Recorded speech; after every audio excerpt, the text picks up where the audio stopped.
Karena di game pertama kan tutup semua kan Coach? Ya, 6-6-nya. Hilang Baxia, hilang Fredrin, hilang Fanny, dan juga Joy. Tapi sekarang kita cuma ada melihat 3 aja jungle yang di-ban, dan mungkin satu ban terakhir ini aku ngeliat penasaran sih, Baxia kayaknya tetap bisa di-ban sih sama tim Liquid, ngeliat bagaimana versatile-nya. Tapi ternyata enggak, Kalea dulu yang di-ban. Ya, Baxia bisa ngisi 3 role masalahnya kok. Ya, Baxia dia bisa di EXP, bisa di jungle, bisa di roam. Iya.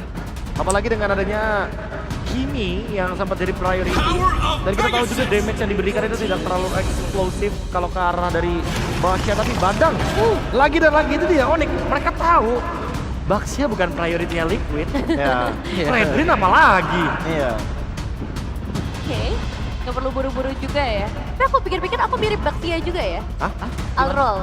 Wah, sebuah statement yang benar-benar menipu publik. Kalau Kairi yang main dan ngomong kayak gitu, wajar. Gua Wajar. Kairi, gua Baxia. Hey. Kalau Nevin yang ngomong mah baru gua bilang, gua Nevin, gua Kumar. Oke, back to topic ya. Iya. Dari tim Liquid ID dengan 2 pilihan awal mereka. Prioritas ke arah si jungler mungkin bisa dilakukan, tapi Matilda pose. Ini combo juga. Ini juga selain memang combo untuk Pove-nya sendiri, tapi ini memang hero pegangan Aran banget. Hero yang bisa menangin lane untuk ESPK juga. Dan ini memang bisa dibilang cukup punya win rate yang bagus di MPL untuk Pove-nya Aran. Kalau aku malah berpikir, let's say bukan Baxia, tapi ternyata Badangnya yang di flex gitu loh. Karena kita tahu Badang dia bisa di roamer, dia bisa di EXP. Jadi dengan membuka Badang di awal seperti ini, tujuan dari Onyx ya mereka emang pengen memberikan Liquidnya dulu nih, hak untuk apa yang bakal direspon sama pick Badangnya. Iya, sepertinya emang untuk dari segi sentralnya adalah dari Ibadah dan juga Pacific, dan ya diikuti dengan itu ya Hayabusa yang dipick oleh teman-teman dari Onyx. Sementara dari tim Liquid jujur dengan SDG-nya posisi itu juga lumayan fleksibel. Tipikal kayak assassin ataupun fighter jungle itu bisa sangat-sangat masuk menurutku dari tim Liquid, apalagi kalau sampai assassin yang keluar.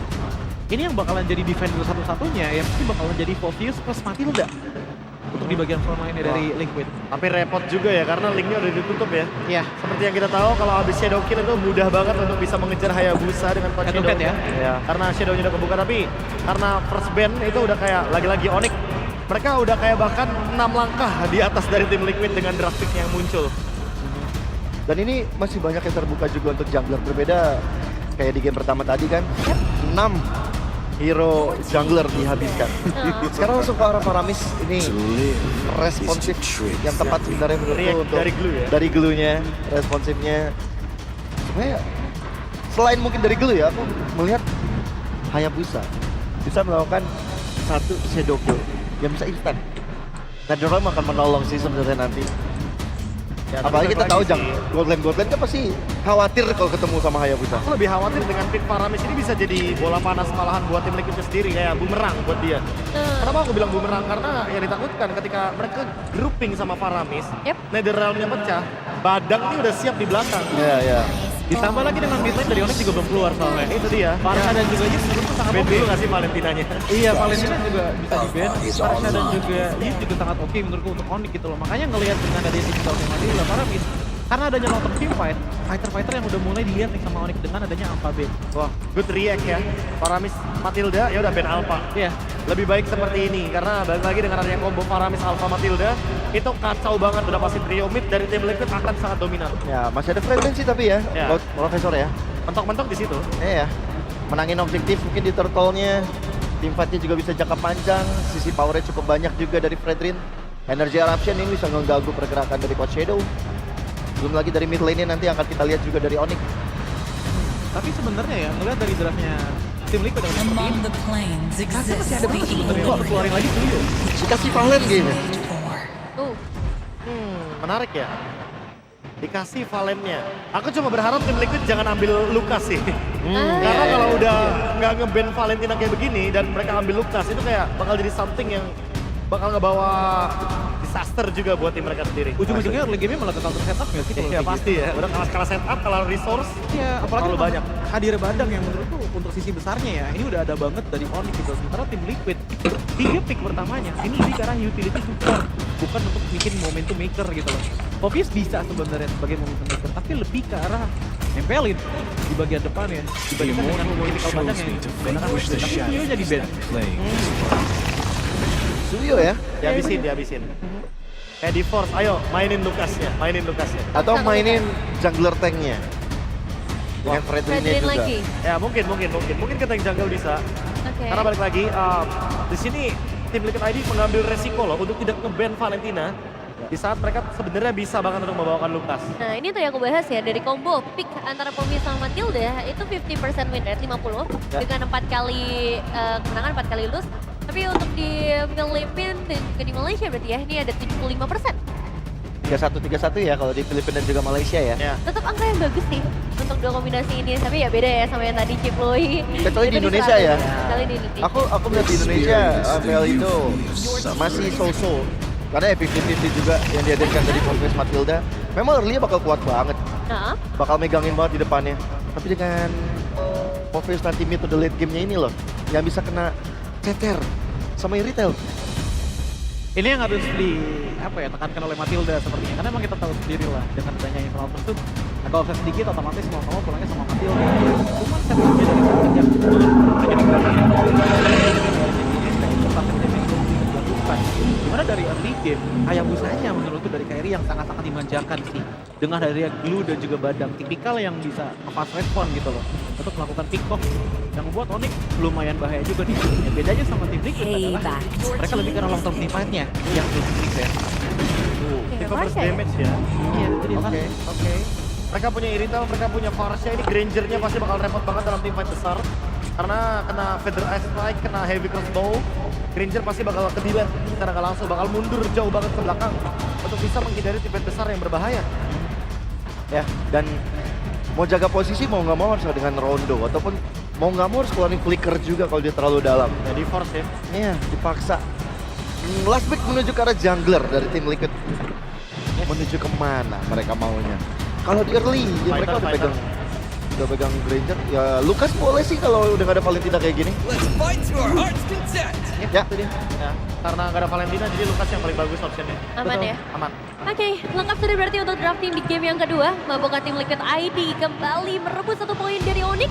Dan langsung saja kita serahkan semuanya kepada para casters yang bertugas. Ranger Muslim Kocok. Thank you so much untuk para panelis kita yang tadi sudah melakukan cover backup dengan luar biasa.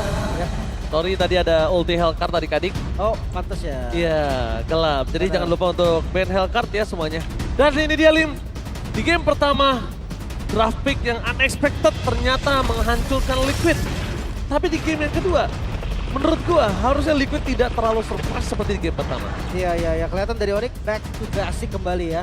Tidak ada surprise pick, masih dengan metode yang paling sering muncul juga di regular season.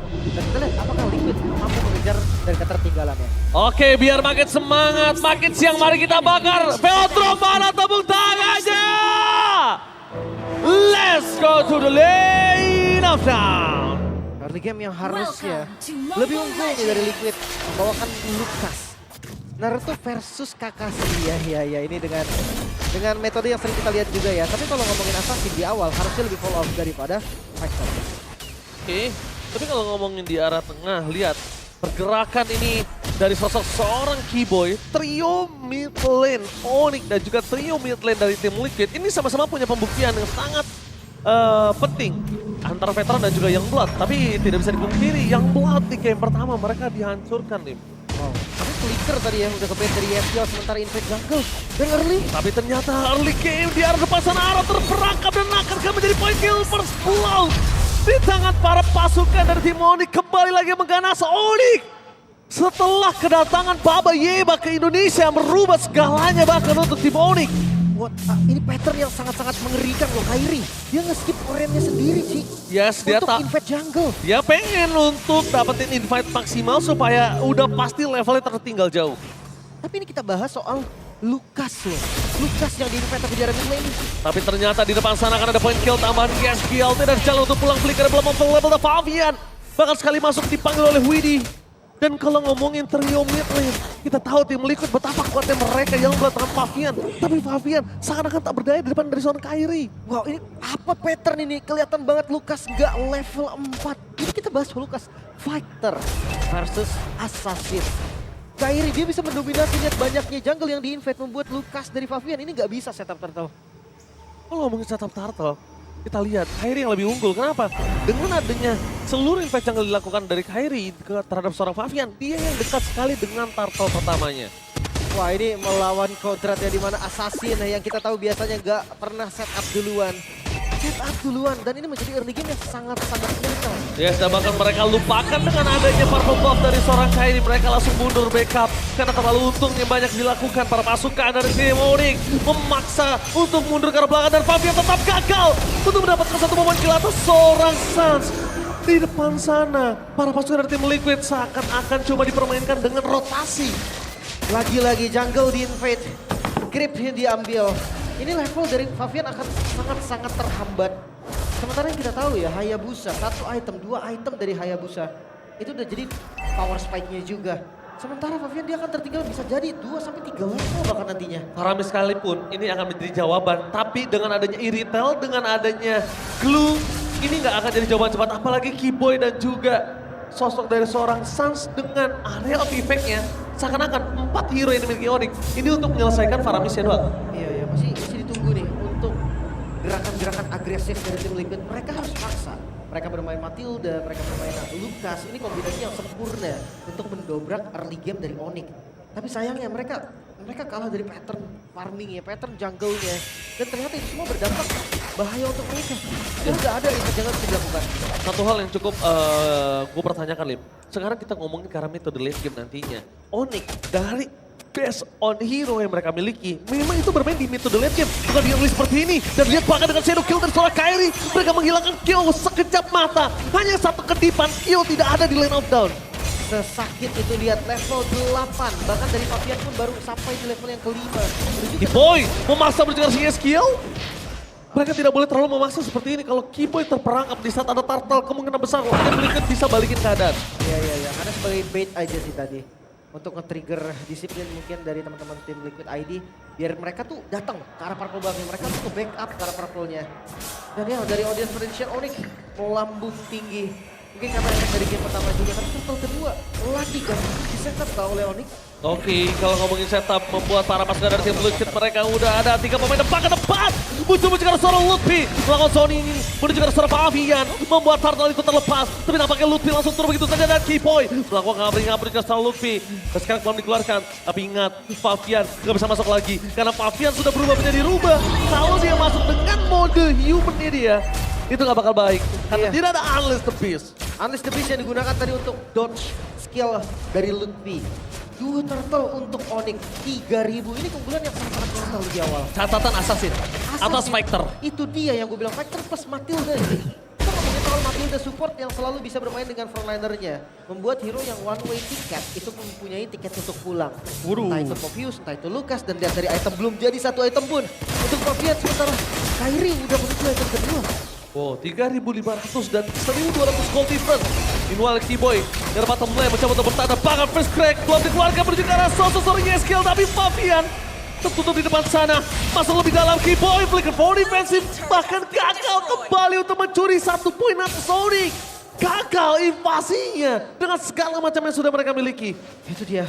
Sementara di sisi top lane ada pertukaran yang diambil oleh Onyx. Kairi, mereka membalaskan kehilangan 1 buah auto turret dengan mendapatkan outer turret juga. Gak ada kerugian yang bisa didapatkan nih oleh Onyx. Sampai saat ini mereka masih pegang kendalinya, mereka masih pegang temponya. Tapi Lutfi, ini lagi on fire banget sih Lutfi. Karena kalau kita bisa lihat kali ini Lutfi bebannya enteng banget. Dia cuma jadi badan. Dia memang untuk dari distraction semua, bahkan sampai dari game tadi. Lutfi walaupun dia punya damage, tapi mana ada yang tertuju ke arah Lutfi pandangannya saya tanya. Tidak ada. Iya, setuju banget. Apalagi di game kedua kali ini dengan Glue kan. Ini menjadi hero badan, ada efek CC juga. Mungkin kenapa gue bisa bilang on fire, dari tadi flickernya tuh berani banget digunakan secara ofensif. Dia gak ragu sama sekali nih, pede banget. Yakin kalau siapapun yang ditarget oleh Lutfi itu pasti ada follow up, pasti ada yang backup. Oke, apakah Perfect Turtle ini benar-benar di luar catatan dari BMKB di atas kertas hitam dan putih? Ini seharusnya tidak terjadi kalau memang Perfect Turtle berada di tangan dari tim Onyx. Dia akan Venom ST keluar sana, membuat terpasukan dari tim Liquid. Mereka tidak dalam full power ketika dalam tim fight menuju ke Turtle. Aran sekarang maut. Sekalipun Aran melakukan zoning out, itu hanya menjadi 1 point kill dan lihat betapa ganasnya kill Suns is back. Once again, ditutup regular season kemarin kita lihat perpasukan dari tim Onyx. Mereka mengganas, kilasan is back. Tapi dengan Kairi dan kawan-kawan bahkan membuat Fabian tumpul dengan giginya. Astaga, bahkan lagi turtle. Tadi kalau kalian lihat Sempat dapat Hayabusanya, orange buff. Watch Shadow dan dia ambil orange buffnya. Level 9 berbanding 12. Wah. What happened Liquid? Wah, Liquid memang terlalu berat untuk kali ini bisa bounce back. Karena mid to the late game mereka juga tidak memiliki high ground defender, Lim. Ya, dan ini terbilang game yang cukup pasif. Lihat point kill-nya, hanya 3 point kill aja. Pressure tanpa kill. Itu yang dilakukan oleh Onyx, hanya pop damage. Dead Suns. Dia ngasih deliver damage saja, tapi nggak bisa untuk dapetin kill. Buat apa dia dapetin point kill tambahan kalau itu ternyata bisa membuat tim Liquid dapetin snowballing. Ada baiknya poking, mundur ke arah belakang, gak bisa farming, gold makin snowballing, gak ada space, Q, kita lihat di sini 5.000 gold difference yang sudah dipastikan Sanfero walaupun dia baru mendapatkan turret pertama di lane ini, tapi no problem. Eslon dapetin 3 turtle dan juga gold yang tidak ter-shutdown. Pasti lebih tajir ya, kelihatan banget juga. Apalagi tadi perbedaannya 2000 itu di arah jungle, Ji. Berarti ada gap yang sangat-sangat berbeda, bukan hanya dari level, tapi dari itemnya, Aram. Oke, lihat di depan sana, Kiboy bakal coba maksa dan Naran hilang begitu saja. Instant channel kill. Dan bahkan Dead Rip gak bisa menyelamatkan sosok seorang Aran EX Blader yang besar badannya, yang kuat. Tahan badan di depan sana, tidak ada kemampuan sedikit pun untuk bertahan. Cukup lama. Dan bahkan Fabian kembali lagi. Akan coba di zoning out oleh seorang Kiboy. Informasinya, Widdy cuma bisa menyelamatkan satu orang dan Lutfi buka vision di kanan. Menandakan tidak ada jungle yang aman untuk para pasukan dari tim Liquid. Sesakit itu, satu tetesan dari Suns yang bisa melukai banyak sekali target. Ini bukan, Kiboy bahkan nggak perlu untuk maju ini. Fokus ke arah Lutfi aja ketika lagi open. Kiboy bisa nge-secure, ngejaga aja siapapun yang masuk ke bagian belakang. Nempel Sanfero mungkin, nempel Sanfero mungkin. Tapi udah jelas sekarang Liquid harus milih. Mau orange atau mau ke arah purple. Karena mereka udah nggak bisa dapetin dua-duanya. Gak bisa, cuma satu. Level 14, di menit 9 Hayabusa. Dia dapetin satu itu, Lim. Itu juga butuh 4, ingat ya. 4 dari seluruh membernya harus datang. 15. Dan kali ini Kairi di menit ke-9 Assassin. Dengan adanya Hayabusa sudah berada di level 15. Ya, mungkin kita akan gak kaget ketika ngelihat Assassin. Ketika ngelihat Joy, di level farming, ini Hayabusa. Yang objektifnya sebenarnya ada dari kill juga. Sama head to head-nya. Dan iya, head factor. Factor yang harusnya dominasi terhadap jungle itu di tangan dari Fabian. Liquid. Mereka dalam bahaya yang serius. Apa terjadi dengan Liquid? Mereka nggak bisa initiate sama sekali. Misdraft kah? Misgameplay kah? Jujur menurut gue gameplay sih. Blade of Despair item ketiga udah jadi. Tapi jujur ya, Liquid benar-benar harus melakukan clear dengan maksimal. Laning managementnya kenapa? Memang dia tidak punya high ground defender, tapi tidak dipungkiri mereka juga masih punya power team fight yang kuat. Itu yang bisa menjadi sebuah jawaban. Dan Kiboy, ini jangan mereka lupakan. Rata-rata ketika mereka coba fokus ke arah Suns, mereka lupakan Kiboy yang selalu menjadi mata di depan sana. Ujung tombak dari seorang Suns. Kali lihat di depan sana, menuju ke arah Shadow Kill. Dan Web sudah terbuka. Menandakan para pasukan dari tim Liquid tidak ada lagi utility tambahan di saat team fight yang sebenarnya. Team fight yang sebenarnya akan ada di arah mid ataupun mount lane. Di wave kedua setelah Holy Defense pecah. Udah nggak ada pasif lagi sekarang. Onyx tugas mereka sebetulnya adalah nge-trigger semua pasif dari setiap base turret. Dan oke, top lane, mid lane sudah ke-trigger sementara Minion masuk. Ini dia team fight yang sebenarnya lematan di arah Kiboy dan bahkan Kiboy mencoba untuk melawan team fight sampai terperangkap di sama-sama ada satu point kill dari seorang Fabian. Dengan Kiboy yang menjadi korban kedua menandakan para pasukan dari tim Liquid memaksa team fight tambahan. Tapi lihat, Kairi itu strong, bahkan double kill didapatkan oleh seorang Kairi. Para pasukan dari tim Liquid, mereka dapat 2 point kill tapi tidak bisa dipungkiri. Dengan adanya gold difference yang jauh, gap difference gold dan level, membuat Kairi itu strong di team fight tadi. Ya sakit banget damage-nya, tapi Sanfero harus lebih menjaga posisi lagi, harus sadar. Gak bisa nih jadi follow up secara langsung. Kiboy memang ngebuka tadi dengan fist crack-nya. Tapi sayang sekali follow up damage yang ingin diberikan oleh Sanfero itu gak bisa ke-deliver dengan baik. Hati-hati nih, gak boleh sampai terbawa. Dan perbedaan gold sudah mendekati 10.000, dapatkan promo menarik. Jadi kalau goldnya sampai 10.000 kawan-kawan, kalian bisa siapkan device kalian karena nanti akan ada hadiah menarik. Yes, ketika 10.000 gold difference, 2.000 gold lagi untuk Onyx. Kalau bisa, kalau mampu, tapi dengan 2 point kill tadi, itu udah lumayan cukup menurut gua untuk membuat nafas tambahan untuk tim Liquid. Yang sulit adalah mereka memaksa tim fight seperti tadi karena tadi kesalahannya ada di tangan dari Keyboy. Iya. Jujur itu kesalahan ada di tangan dari Keyboy. Kenapa? Keyboy nggak expect mungkin. Kan ada satu member di depan sana. Keyboy or Savero yang terlalu buru-buru. Lebih Karena ke- gue ngeliatnya Savero yang nggak expose posisi dia sendiri. Xavier offside, Ya. Keyboy following up. Oke, ya harus reset lah intinya ya. Sementara kalau untuk Liquid sendiri cukup salut gue dengan perbedaan gold 8.000 gold tadi. Dia bisa dapetin 2 poin kill dan masih nggak kehilangan dia sekarang sama sekali. Walaupun sekarang masih terdesak, tapi gue rasa Liquid mereka bisa tetap bermain di zona area mereka. Jangan lepaskan jungle-nya. Mungkin Lord harus dilepas dulu, tapi kalau mereka mau kontes, kenapa enggak? Tapi kalau ini bukan Keyboy, mungkin zoning out seperti tadi. Dari menit awal itu nggak akan terjadi, Lin. Ini Hisan Spasial split push kah? Wow. Di bagian bottom lane dia lagi ngedorong, Ji. Dia sengaja nge-show supaya para pasukan dari tim Liquid itu ada yang mundur, ada yang tarik. Dan satu orang yang muncul di pit lane itu udah pasti bakal di-commit sama Onyx. Iya, Itu adalah distraction. Kalau memang berhasil, kemungkinan besar Lord seperti ini. Tim Liquid nggak akan ada defensif. Untuk maju dan ini bahkan secara tidak langsung full domination. One-sided di tangan dari Onyx. 500 lagi akan ada giveaway. Ya itu dia sedikit lagi kawan-kawan ya. Jadi 10.000 gold perbedaan akan ada hadiah nanti yang bisa kalian dapatkan juga. Jadi 200 lagi dan harusnya nyampe sih. Pertanyaan adalah gimana cara Liquid defense nih dengan 10.000 gold. Different. Buset, lihat chance ngebuka itu supaya dari gerobaknya dapetin satu turret. Tapi ternyata Kyo berhasil melakukan clear up. Bukan itu tim fight yang sebenarnya akan ada tim kita juga di arah bottom lane. Berhasil mendapatkan satu buat turret di arah bottom lane. Membuat tim Liquid mereka kebingungan untuk melakukan defensif tanpa adanya high ground. Dan lihat Lordnya sudah mulai memasuki base. Aran gak bisa membuka vision. Tim Liquid mereka terperangkap di dalam base mereka sendiri dan kehilangan 2 base turret. Tapi lihat Onyx masih coba untuk berada di garis depan. Mereka ingin membuat tim Liquid ompong melompong tanpa komit yang benar-benar terlalu terburu-buru. Oh lihat Keyboy. Keyboy udah siap untuk inisiasi. Tapi nggak boleh terburu-buru dan hati-hati Savero akan menjadi target. Lihat Keyboy gak mau melakukan kesalahan untuk kedua kalinya. Keyboy itu udah cukup tapi Windy depan sana mencegah seorang Savero mengajak ke arah seorang. Fabian lagi dalam damage yang besar. Tanpa kali itu dia double kill. Berhasil membuat para pasukan dari tim Onyx mendapatkan 2 poin yang sangat mahal. Bahkan ada Kairi terperangkap dalam crash shadow terakhir. Tidak ada dari beberapa tambahan. Dengan adanya super mini yang bergerak di dan juga top lane. Membuat tim Liquid mereka kehilangan dari dobrak. Flanking gaming from Sun memutari base. Oh my menuju God. ke depan. Tanpa Keyboy. What the fierce crack from Keyboy. And Onyx attack.